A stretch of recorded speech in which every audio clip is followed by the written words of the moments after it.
tap the Settings button and turn on Show All Edit Controls.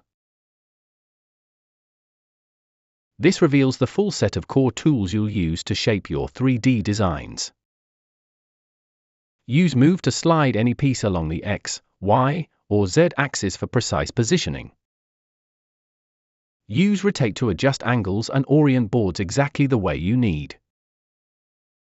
Open the Resize panel to change width, height, or length, and choose an anchor point to control which side stays fixed. The center anchor expands in both directions, while directional anchors lock one side in place.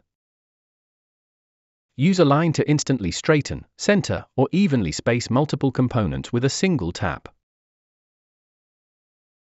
And when you need repeats, use Duplicate to create one or many copies at once.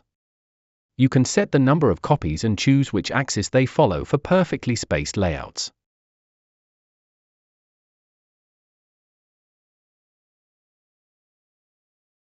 With these controls, you have complete freedom to position, shape, align, and replicate every part of your project.